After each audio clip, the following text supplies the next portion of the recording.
오늘 우리에게 주신 본문의 말씀 함께 보시겠습니다. 마태복음 19장 1절에서 12절까지의 말씀을 보시겠습니다.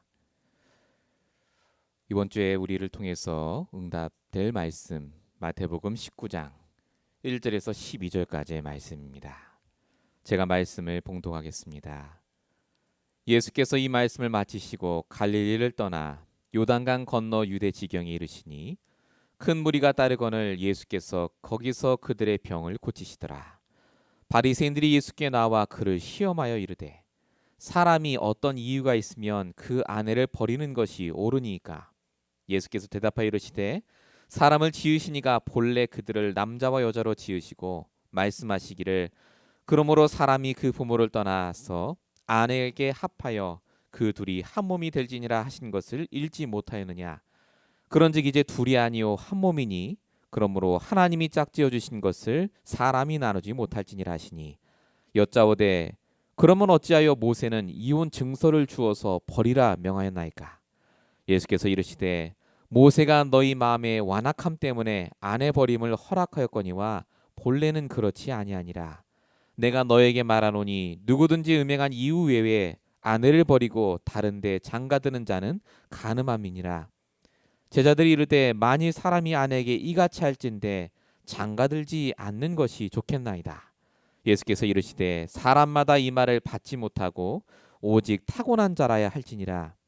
어머니의 태로부터 된 고자도 있고 사람이 만든 고자도 있고 천국을 위하여 스스로 된 고자도 있도다. 이 말을 받을 만한 자는 받을지어다. 아멘. 우리 오늘 우리에게 주신 말씀의 제목입니다. 무너지는 세상 가정과 빛나는 복음 가정입니다. 오늘 우리가 특별히 나누실 말씀은 가정에 대한 얘기입니다. 그런데 사실 가정에 대한 얘기가 아니라 우리 개인에 대한 얘기입니다. 결국 내가 살지 못하면 내 가정도 살지 못합니다. 그래서 여러분 이 시간 하나님이 여러분을 이 자리에 부르셨음을 믿고 말씀을 잘 들어보시기 바랍니다. 의인은 믿음으로 말미암아 산다라고 하셨습니다. 내가 살기를 하나님은 원하십니다. 우리 가정과 가문이 살아나길 원하십니다. 오늘 그 말씀의 중심을 가지시고 함께 언약의 말씀을 붙잡으시길 바랍니다. 서론적으로 말씀드릴 것이 그래서 하나님이 가장 원하시는 것이 따로 있다입니다. 하나님이 처음 이 세상을 지으실 땐 완벽하게 지으셨습니다. 창세기 1장 31절 적혀 있듯이요. 하나님 보시기에 심히 좋았다고 합니다. 사람도 보기 좋고 세상도 보기 좋고 가정도 보기 좋고. 그런데 여러분 지금 세상은 보기에 심히 안 좋습니다. 가정 문제, 개인 문제가 계속 나오고요. 이혼하는 건 이제 일도 아닌 세상이 돼버렸습니다. 그 이유가 뭡니까?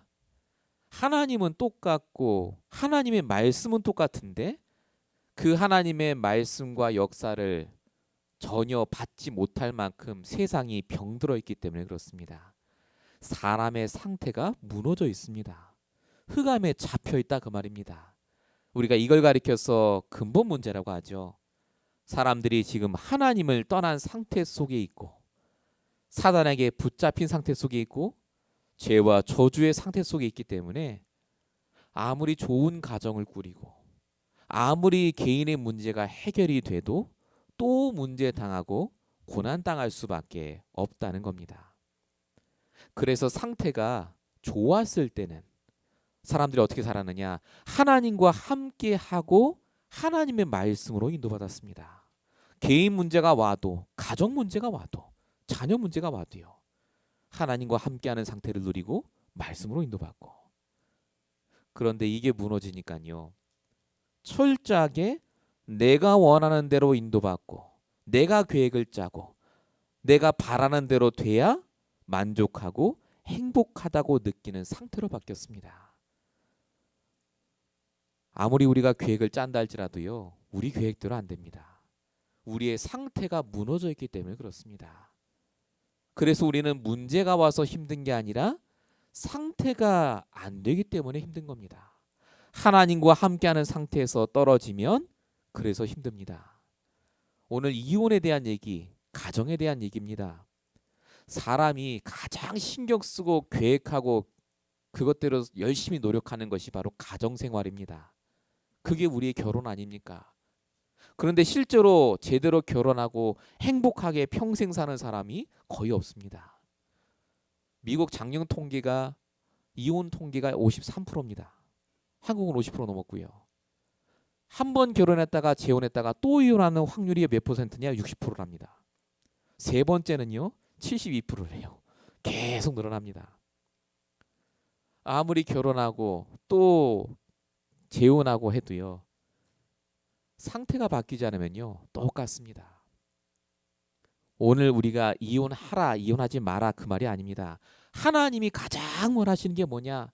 결혼 이전에, 가정 문제 해결 이전에, 내 개인 문제 해결 이전에 내 상태가 바뀌길 원하십니다. 내 상태가 안 바뀐 상태에서는 아무리 돈이 생겨도 돈이 생긴 게 아닙니다.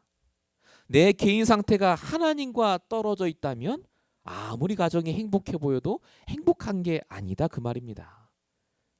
그래서 저와 여러분이 오늘 이 시간에 말씀을 통해 언약을 붙잡으셔야 됩니다. 개인의 언약, 가정의 언약. 창세기 28장 15절. 하나님이 야곱에게 말씀을 주십니다.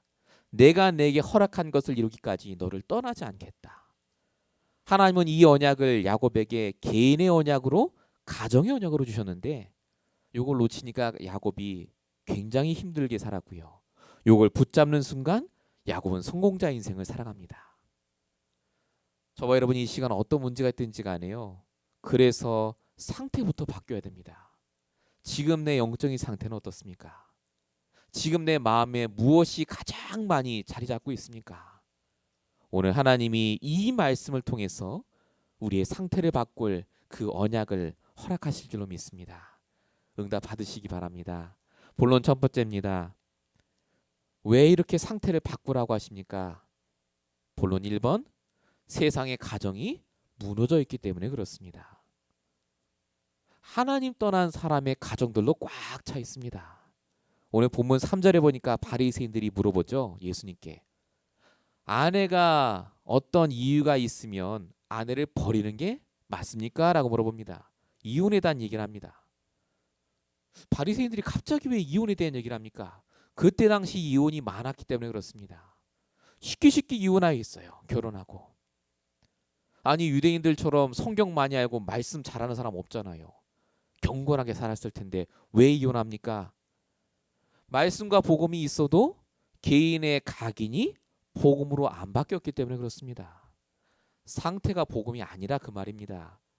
내 마음에 안 드니까 헤어지고 이혼해도 괜찮다라고 생각을 했다는 말입니다. 사람의 원래 각인은 요한복음 8장 44절입니다. 너희 아비 마귀가 주는 생각이라니까요. 내 뜻대로 내가 주인 돼서 내가 원하는 대로 돼야 행복하고 그게 성공이라고 배웠습니다.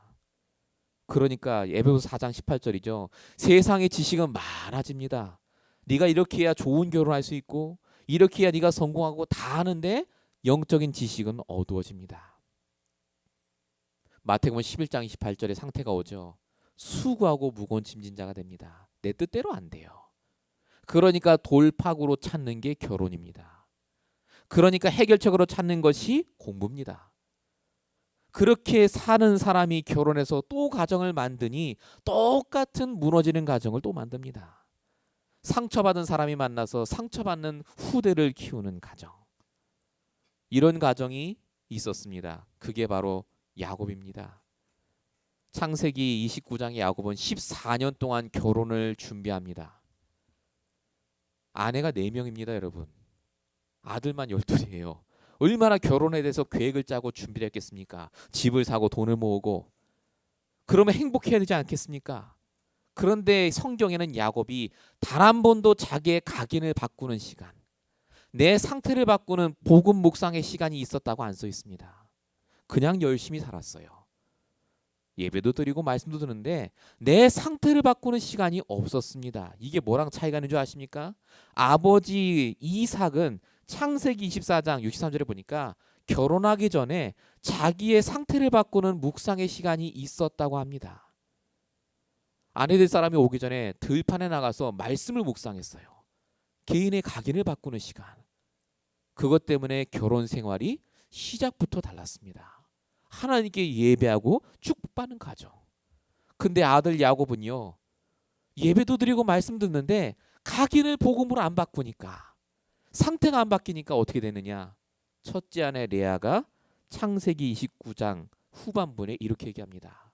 내 결혼 생활은 괴롭고 사랑받지 못했다고요. 아들 낳는데 그렇게 이름을 줘요. 괴롭고 힘들었다고. 그럼 둘째 아내 라헬, 야곱이 사랑할 라헬은 너무너무 결혼 생활 좋았어 이래야 되잖아요. 근데 창세기 3장에 뭐라고 써 있죠? 늘 싸웠다고 적혀 있습니다. 야곱하고. 아들 못 낳는다고. 결국은 둘째 아들 낳다가 죽어버려요. 야곱의 결혼 생활이 정말 행복했겠습니까? 아니 복음도 알고 말씀도 붙잡았는데 왜 이렇게 됐다고요? 상태가 안 바뀌니까. 평상시에 내게 있는 불신앙과 흑암의 체질을 바꿀 그 말씀 묵상의 시간이 없으니까요. 결국은 돌아갑니다. 내 체질로. 그래서 하나님은 오늘 우리에게 말씀 주십니다. 지금 여러분이 온 문제는요. 빨리 각인 바꾸라고 주시는 사인입니다. 문제거리가 아닙니다. 우리 교회와 우리 성도님에게 지금 온 문제는 상태를 바꾸라고 주시는 시간표입니다. 요한복음 19장 30절 다 이루었다는 믿음 회복하라고요. 저는 하나님의 말씀을 믿기로 작정했습니다. 의인은 믿음으로 삽니다. 하나님의 교회는 하나님의 힘으로 살 줄로 믿습니다. 그래서 저와 여러분 이번 한 주간 동안도 정말로 복음으로 각인을 바꾸는 시간이 있어야 됩니다. 그리스도 다 끝내셨습니다. 내 모든 문제 끝내셨습니다. 그래서 우리는 뭐만 하면 됩니까? 요한복음 14장 1절 너희는 마음에 근심하지 말라 하나님을 믿으니 또 나를 믿으라고 하셨습니다. 정말 하나님께 맡기시고 하나님을 믿고 인도받으시기 바랍니다. 우리의 개인 생활, 가정 생활, 모든 생활이 똑같습니다. 하나님을 믿지 않는 내 상태가 지속이 되는데 어떻게 응답받겠습니까? 하나님은 오늘 우리의 상태가 정말 바뀌기 원하십니다.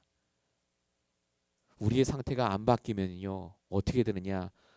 문제가 반복이 됩니다. 똑같은 개인 문제가 또 오고 가정의 문제가 반복이 됩니다. 자, 오늘 본문 2절에 보니까 큰 무리가 따르는데 예수께서 거기서 그들의 병을 고쳤다고 적혀 있습니다. 그냥 볼 수 있는 구절이지만 그 말이 아닙니다.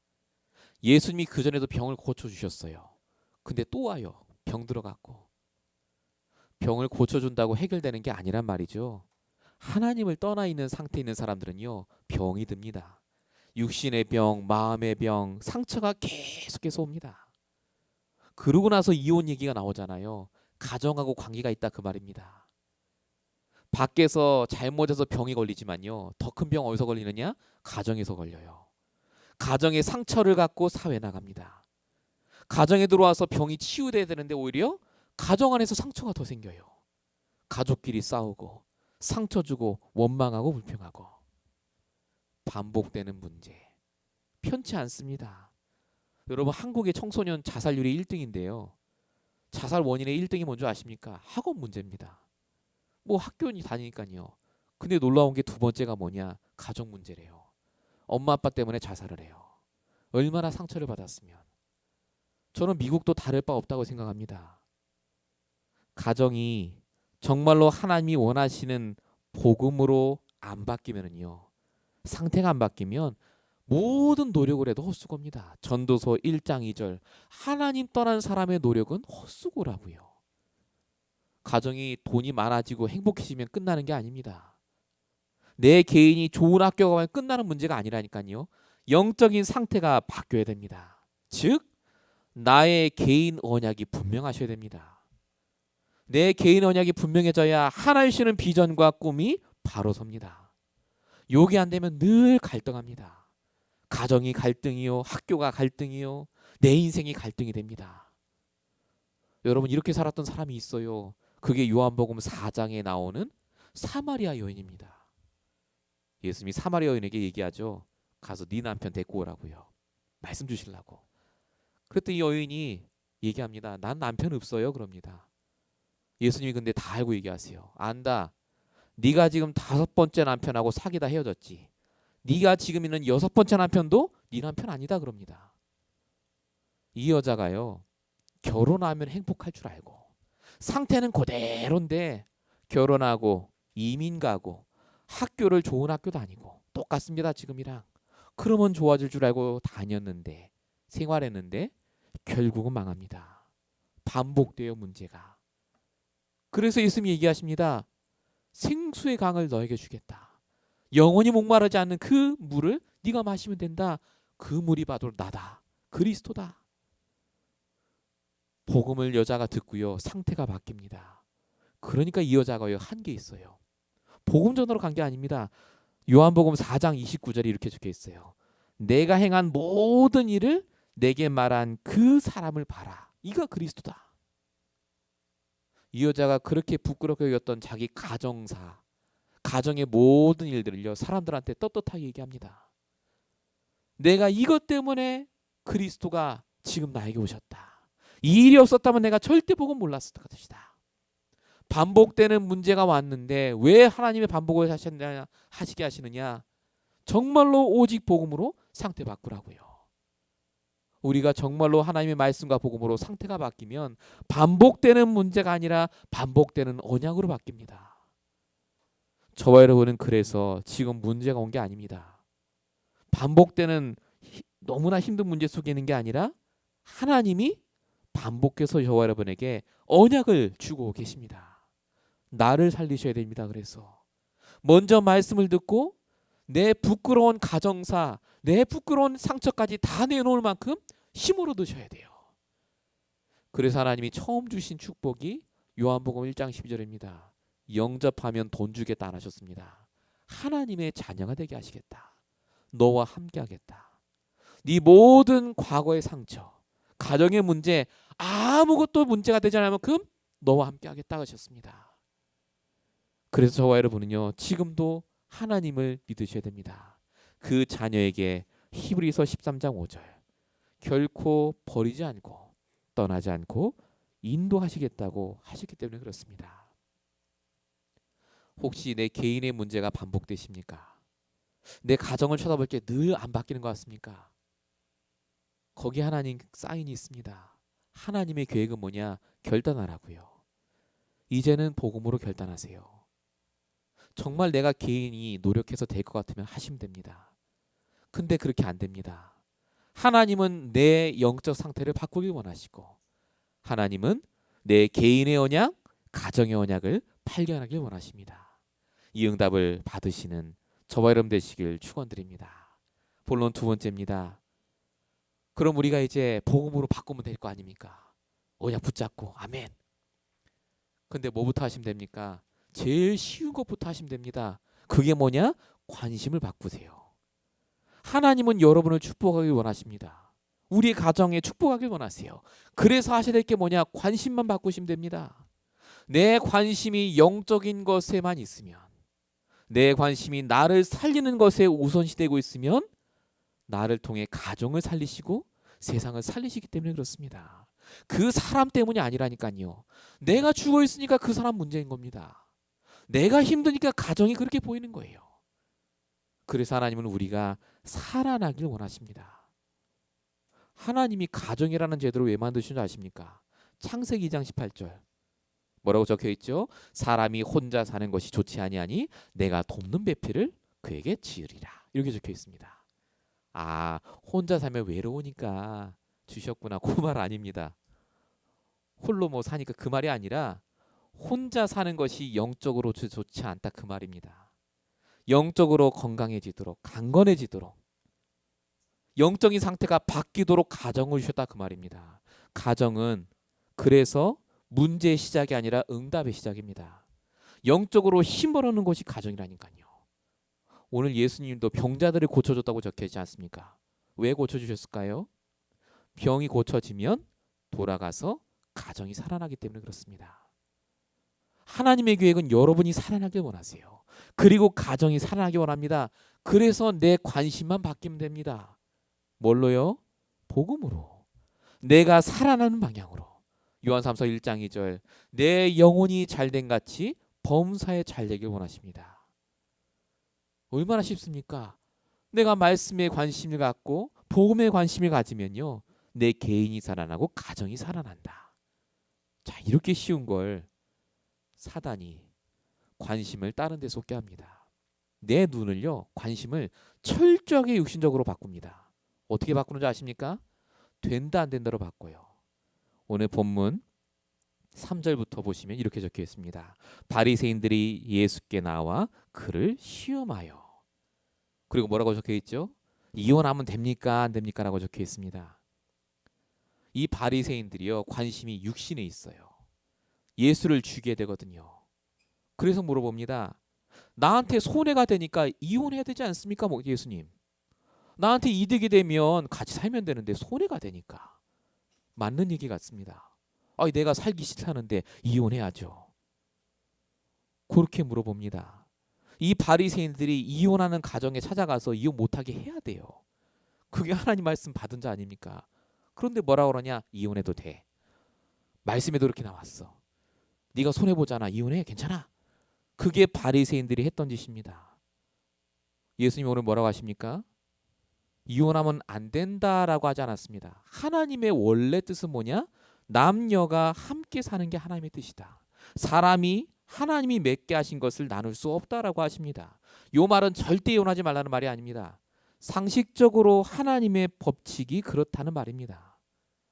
이혼하지 않는 것이 복음 아닙니까? 잘 사는 것이요. 자, 이렇게 상식적인 얘기를 예수님이 하시니까 이 바리새인들이 말씀을 가지고 공격합니다. 7절에 그러면 왜 모세가 이혼 증서를 써서 이혼하랍니까? 라고 합니다. 나중에 말씀드리겠지만은요, 이혼 증서는 이혼하라고 주신 게 아닙니다. 이혼하는 걸 어렵게 하려고 요 말씀 주셨습니다. 율법이에요.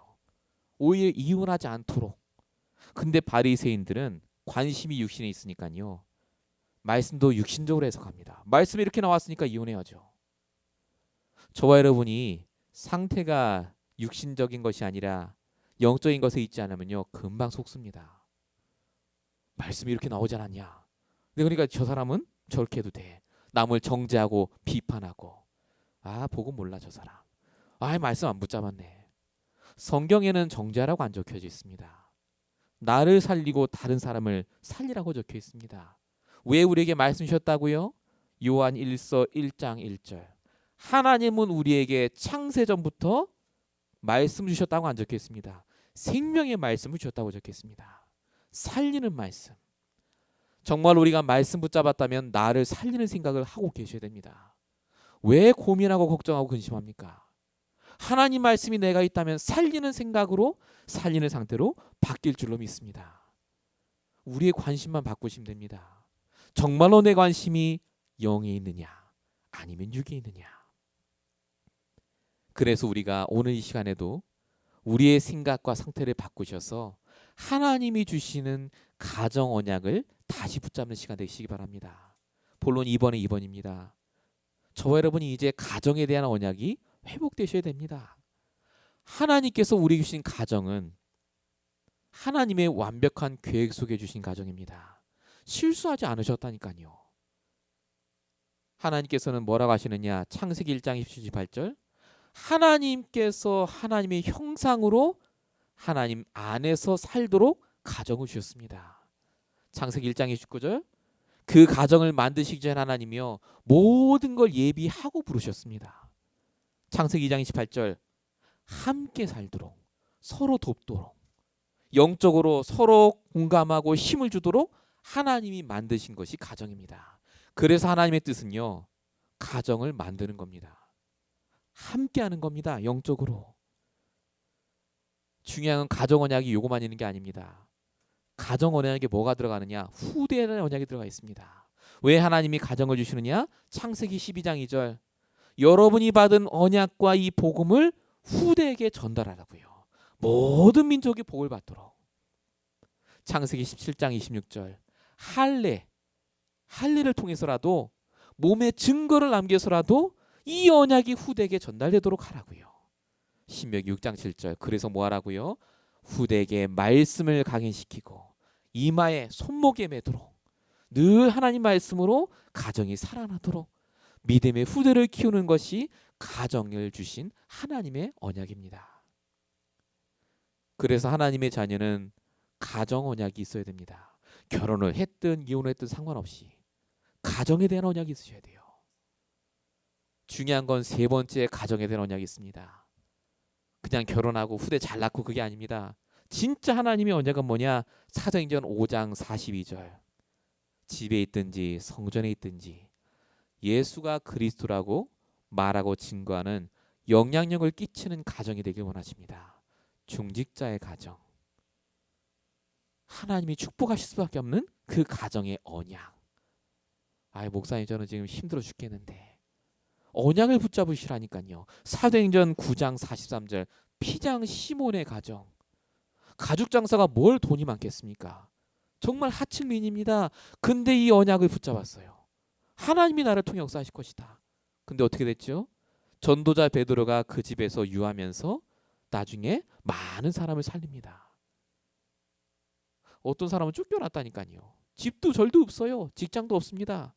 그런데 이 가정이 언약을 붙잡았습니다. 그게 사도행전 16장의 루디아 가정입니다.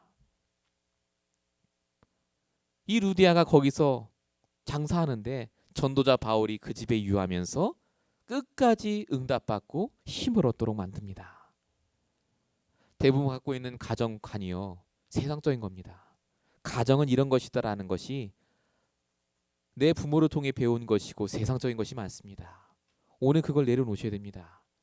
하나님은 저와 여러분이 복음 안에서 가정의 언약, 개인의 언약을 붙잡길 원하십니다. 여러분이 갖고 있는 언약이 무엇입니까? 내 개인의 언약이 확실하셔야 됩니다. 나를 살리셔야 돼요. 그리고 가정에 대한 언약이 분명해지셔야 됩니다.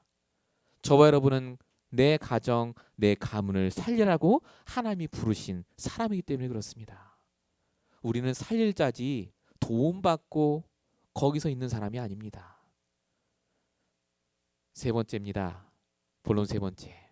자, 그러면 나를 살리고 우리 가정 살리고 해피엔딩이죠. 그러면 참 좋겠죠.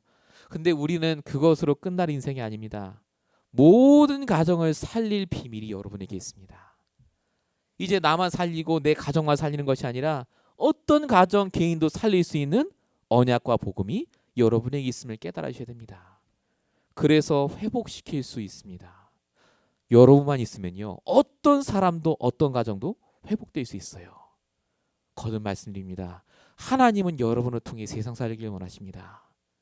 여러분을 통해 많은 후대가 살아나길 원하세요. 내 새끼가 아니고 나랑 관계된 모든 사람이 진짜 회복이 되고 그들의 가정까지 다 살릴 축복을 여러분에게 준 줄로 믿습니다. 그래서 사단은요, 가정 욕을 하게 해요. 가정의 단점을 보게 합니다. 저 집은 안 돼. 이 집은 이 사람 때문에 안 돼. 맞습니다. 그런데 우리가 가진 복음은 그걸 뛰어넘는 줄로 믿습니다. 하나님 주시는 말씀은요, 어떤 문제와 상황도 넘어가게 하십니다. 우리가 그렇게 보는 것은 내 상태가 문제고 그 사람이 문제가 아니라 그 사람이 기도 제목입니다. 그래서 우리가 영적으로 보셔야 됩니다. 모든 사람을 영적으로 보셔야 돼요. 살릴 사람입니다.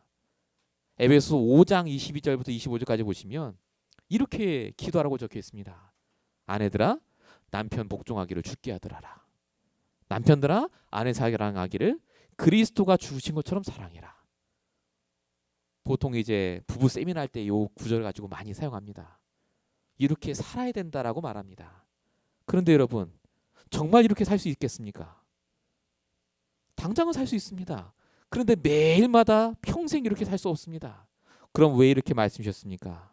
영적으로 봐야 이 말이 이해가 됩니다. 내가 죽지 않고 그렇게 사랑하지 않으면 안 될 정도로 힘든 사람이에요. 여러분 부모를 볼 때, 여러분의 자녀를 볼 때, 여러분의 며느리와 사람들을 볼 때요, 단점이 보입니다. 허물이 보여요. 왜 그걸 보게 하십니까? 영적으로 봐야지 이해가 됩니다. 정말로 내가 하나님 주시는 복음과 말씀 가지고 돕지 않으면 안 될 사람이구나. 그때 가정에 흑암이 무너질 줄로 믿습니다. 그때 저와 여러분을 통하여 많은 사람이 살아납니다. 오늘 말씀은 그래서 이혼하지 말라는 말이 아닙니다. 어쩔 수 없는 경우에 이혼할 수 있습니다. 그리고 할 수밖에 없어요. 이 세상에 살기 때문에. 그런데 중요한 건 하나님의 뜻은요. 가정을 통해 세계 복음하길 원하십니다. 가정 언약을 이루길 원하세요. 그래서 가정이 회복되는 방향으로 이끄시기 위해서 주신 게 이혼 증서입니다. 신명기 24장에 써 있는 거거든요. 이 말이. 이게 모세에게 주신 말씀입니다. 왜 이혼 증서를 쓰라고 하시느냐? 여성을 보호하기 위해서 그렇습니다. 함부로 버릴 수 있으니까. 그때 당시 여자는 사람이 아닙니다. 재산이에요. 그래서 이혼 증서를 써서, 즉 공식적인 자료를 남기도록 해서요. 철저하게 증빙하고 증거를 남기고 증인을 서서 확실하게 이 사람이 이혼할 수밖에 없구나라고 돼야지 이혼했다 그 말입니다. 그러니까 이혼하기가 힘들어요. 진짜 기도하고 인도받도록 만들기 위해서 이혼 증서를 준 겁니다. 그리고 이혼 증서가 있으면 합법적으로 이 사람은 모든 관계가 딱 깨끗하게 끝났기 때문에 다른 사람과 재혼할 수 있도록 만든 겁니다. 길을. 이혼 증서는 그래서 이혼하라고 주신 게 아니라 새로운 가정을 꾸며서라도 하나님의 계획을 이루라고요. 가정의 언약을 이루라고요.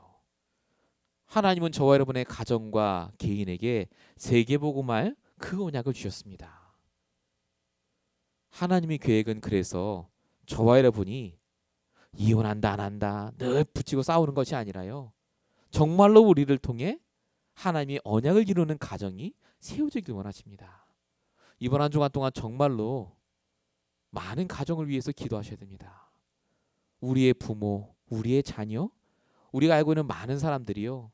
지금도 개인 문제, 가정 문제로 무너지고 있습니다. 진짜 이번 한 주간 동안 기도해 보시기 바랍니다.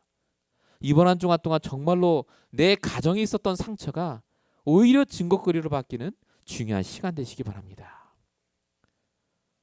자, 이렇게 하면 모든 게 다 끝난 것 같은데 제자들이 갑자기 뜬금없이 이상한 말을 합니다. 그게 본문 10절입니다. 지금 예수님이 가정이 얼마나 중요한지, 개인이 얼마나 중요한지 다 얘기하셨잖아요. 근데 제자들이 뭐라는 줄 아십니까? 본문 10절에 보세요.